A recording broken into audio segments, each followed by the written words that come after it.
IIT, the dream of millions student every year. IIT की journey सिर्फ एक exam clear करने की नहीं, बल्कि अपने आप में विश्वास रख के अपनी बाउंड्रीज, अपनी कैपेबिलिटी से बाहर जाके अपने सपने को हकीकत में करने जैसा है। तो दोस्तों, व्हाई IIT?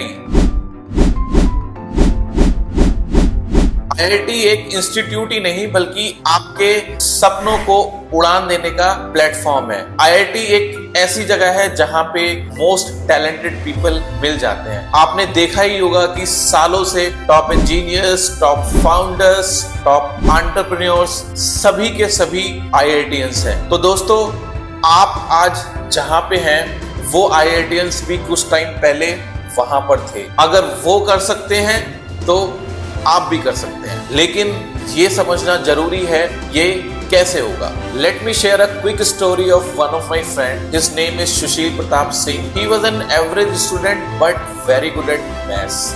फर्स्ट अटेम्प्ट में ही उसने IIT क्रैक किया and got the rank of all India 1700। IIT Kharagpur से उसने बीटेक करा एंड वो कभी कोटा नहीं गया। He never access to any fancy coaching, right, but he followed a very disciplined schedule, very tight schedule. Daily 6 to 8 hours बहुत अच्छे से पढ़ता था एंड डेप्थ में जाके what, when and why को फोकस करके वो पढ़ता था। So, do you know the secret of his success? That is consistency, determination, self-belief and smart work.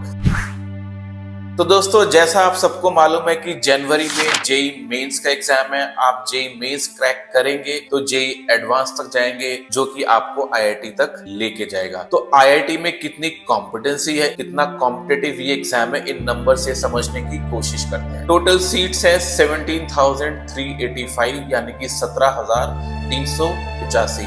अगर मैं लास्ट ईयर 2024 की बात करूं तो ऑलमोस्ट 14 लाख समथिंग स्टूडेंट्स ने IIT मेन का एग्जाम दिया था और JEE एडवांस के लिए basically almost 2.5 lakh students eligible हुए थे। इसमें एक इंटरेस्टिंग बात ये भी है कि 60,000 स्टूडेंट्स तो एलिजिबल नहीं हो पाए एडवांस के लिए, क्योंकि उनके 12th में 75% मार्क्स नहीं थे, जो कि एक मैंडेटरी रूल है JEE एडवांस में जाने के लिए और IIT में जाने के लिए। तो इस तरह से आप देखेंगे कि ऑलमोस्ट 11:1 का रेशियो है स्टूडेंट्स और सीट्स का, राइट। कॉम्पिटेंसी सिर्फ नंबर ऑफ सीट्स के हिसाब से ही नहीं है, रिजर्वेशन भी है। तो डिफरेंट कैटेगरीज के हिसाब से जो रिजर्वेशन मिलता है वो भी बेसिकली इस एग्जामिनेशन में होता है। तो अगर जनरल की सीट्स देखेंगे तो वो और भी कम हो जाती है। तो दोस्तों, अगर आप जनरल कैटेगरी से बिलोंग करते हैं तो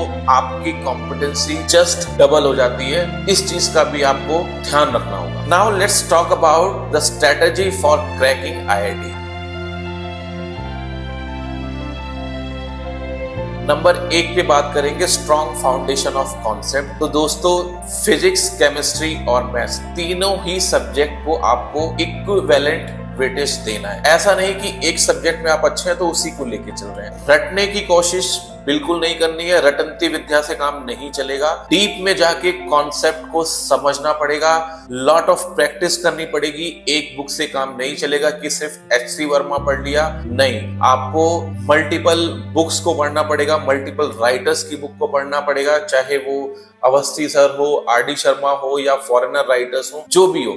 और साथ में आपको NCERT को भी लेके चलना होगा। Second point is effective time management. तो दोस्तों, IIT को क्रैक करने के लिए टाइम मैनेजमेंट बहुत इंपॉर्टेंट है। आपको तीनों सब्जेक्ट्स पढ़ने हैं डेली बेसिस पे। तो इसके लिए बहुत इंपॉर्टेंट हो जाता है कि आप एक बैलेंस और स्मार्ट रूटीन और टाइम टेबल बनाएं। एग्जाम्पल के तौर पे आप मॉर्निंग सेशन में मैथ्स ले सकते हैं, मिड डे में आप फिजिक्स ले सकते हैं और इवनिंग में आप केमिस्ट्री ले सकते हैं, और बीच बीच में ब्रेक्स लेना भी जरूरी है। Please focus on quality rather than quantity. Can you believe 6 hours of smart study is greater than 10 hours of study with distraction? The third point is mock test and self analysis.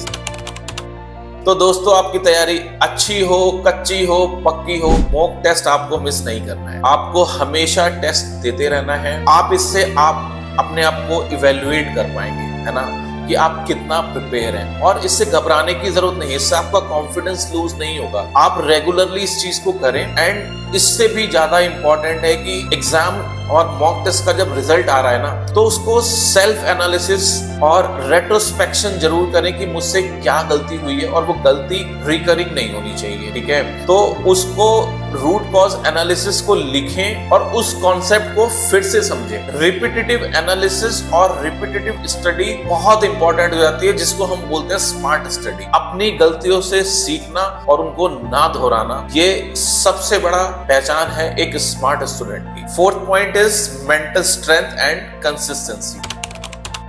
तो दोस्तों, जब आप इतने competitive exam की तैयारी कर रहे हैं तो आप कई बार मोटिवेटेड भी रहेंगे, कई बार डीमोटिवेट भी हो सकते हैं आपके मॉक टेस्ट के रिजल्ट देख के, अपने दोस्तों के नंबर देख के। बट इंपॉर्टेंट चीज मैं आपको बता देता हूं कि मोटिवेशन से ज्यादा इंपॉर्टेंट है कंसिस्टेंसी। जो आपने रूटीन और अपना प्लान सेट किया है, उस प्लान पे आपको स्टिक रहना है। Consistency is the key to success. बिल्कुल भी आपको घबराने की जरूरत नहीं है। आप पॉजिटिव इंटेंट के साथ दिमाग को शांत रख के स्मार्ट तरीके से आपको आगे बढ़ते जाना है। जितना आप पॉजिटिव रहेंगे, आपका कॉन्फिडेंस उतना ज्यादा होगा। और अपने माइंड को ना डिसाइसिव रखने के लिए आपको बहुत जरूरी है कि आप पॉजिटिव सोचें। Now let's talk about common mistakes to avoid.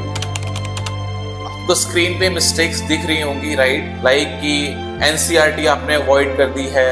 आप एक पर्टिकुलर टॉपिक के लिए मल्टीपल, भाई 2 बुक पढ़ लो, ऐसा नहीं कि 10 बुक से पढ़ रहे हैं। भाई जो मेन राइटर्स हैं, एस.सी. वर्मा है, हिरोडो है, आर.डी. शर्मा, इनको तो आपको पढ़ना ही पड़ेगा। बट ऐसा नहीं है ना कि यार एक फिजिक्स के लिए ही 5 बुक पढ़ डाली, करेक्ट? एंड मेंटल हेल्थ और कंसिस्टेंसी का इंपॉर्टेंटली ध्यान रखना है कि आपकी मेंटल हेल्थ और फिजिकल हेल्थ अच्छी रहना बहुत जरूरी है। एंड मोस्ट इंपॉर्टेंट थिंग, आपको मॉक टेस्ट कभी भी मिस नहीं करनी चाहिए। Yes, you can do it.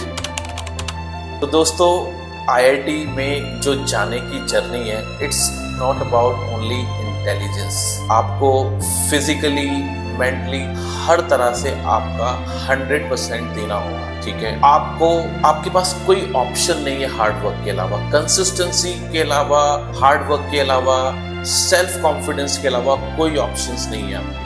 आपको एक प्लान पे स्टिक होके आगे बढ़ना है, डिस्ट्रैक्शंस को अवॉइड करना है, सोशल मीडिया से दूर रहना है। एंड सबसे ज्यादा जो इंपॉर्टेंट है ना, self believe, I can do it. ये जो इंपॉर्टेंट विश्वास है ना कि मैं कर सकता हूँ, ये आपका छूटना नहीं चाहिए। एंड आप एक ऐसा एग्जाम देने जा रहे हैं जहां पे सिर्फ 1% लोग ही जाएंगे। तो आप समझ सकते हैं कि इतने कॉम्पिटिटिव एग्जाम के लिए आपकी जो तैयारी का जो लेवल है, वो कितना हाईएस्ट लेवल का होना चाहिए। एक कहते हैं ना कि 0.1% की भी चूक की गुंजाइश नहीं है अगर आप आईआईटी की प्रिपरेशन कर रहे हैं तो। और स्मार्ट वर्क के बिना, daily routine, daily tight schedule के बिना तो ऑलमोस्ट इम्पॉसिबल है। तो guys, I would like to say all the best to each and every student जो भी आईआईटी की तैयारी कर रहा है। दिल लगा के पढ़ना, अच्छे से पढ़ना, और गुड लक।